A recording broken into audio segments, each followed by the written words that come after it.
দূর থেকে কাছে, দেশ থেকে প্রবাসে, যে যেখান থেকে ভিডিওটি দেখবেন সবাইকে জানাচ্ছি স্বাগতম। দর্শক, বেশ কিছুদিন পরে অর্থাৎ দীর্ঘ গ্যাপ 15 থেকে 1 মাসের কাছাকাছি সময় হবে আমি ভিডিও দিচ্ছি না আমার ইউটিউব এবং ফেসবুক পেজে। আমাকে বেশ কয়েকজন মেসেজ দিচ্ছে পার্সোনালি যে আসলে আমি ভিডিওগুলো কেন দিচ্ছি না, কোনো সমস্যা হয়েছে কি না। আসলে আমার কোনো সমস্যা হয় না, ইনশাআল্লাহ আলহামদুলিল্লাহ ভালো আছি। আমি ভিডিও দিচ্ছি না ব্যস্ততার কারণে। ঈদে বাড়িতে গেছিলাম। হ্যাঁ, গতবার বা এর আগে আমি বাড়িতে গেলেও ভিডিও নিয়মিত করার চেষ্টা করছি, কিন্তু এখন করতে পারি নাই। নিজের ভিতর থেকে একটু অলসতা আসছে, লং জার্নি ছিল। তারপরে হ্যাঁ, বেশ কিছু ইস্যুও গেছে বাংলাদেশে, যেমন রাসেল বাইপার ইস্যু, বাংলাদেশের বুকের উপর দিয়ে ফাঁক ছিঁড়ে মানচিত্র খেয়ে ট্রেন ঢুকানো। এরপর হচ্ছে আপনার একটা ছাগল কিনা করলো, ঠিক আছে। তারপর রাফসান্দা ছোটো ভাই ইত্যাদি ইত্যাদি কয়েকটি ইস্যু গেছে এরকম।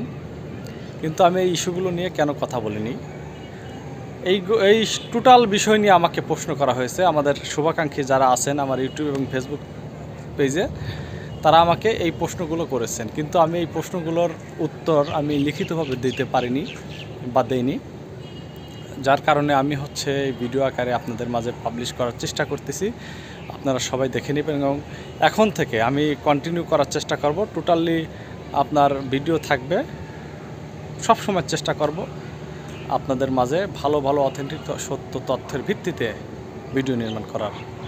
আমার পেজে আপনারা নতুন হলে অবশ্যই ফলো দিয়ে রাখবেন এবং ইউটিউব চ্যানেলে নতুন হলে সাবস্ক্রাইব দিয়ে বেল আইকনটি ক্লিক করে রাখবেন।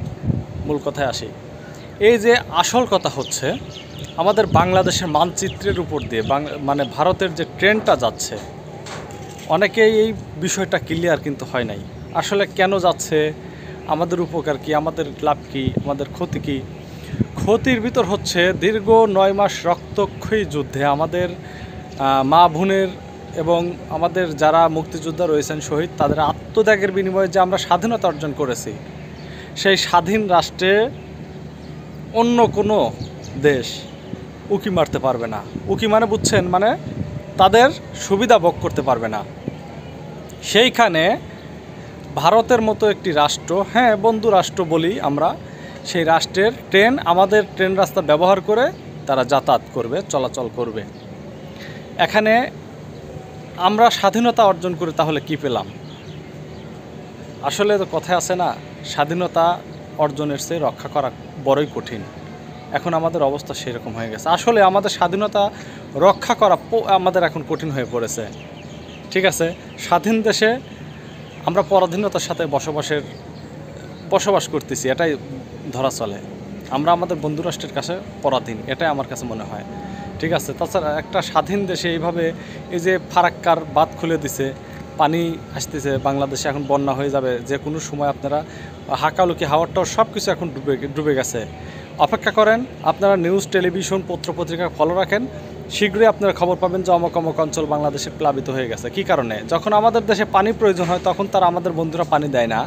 এখন পানি প্রয়োজন নাই, এখন বর্ষাকাল, এই সময় আমাদের ফারাক্কার বাঁধ খুলে টোটালি পানি দেওয়া শুরু করে দিছে। হ্যাঁ, আগুন তো দেয় নাই, পানি দিছে, ভালো কথা। ভাতে মারবে, পানিতে মারবে।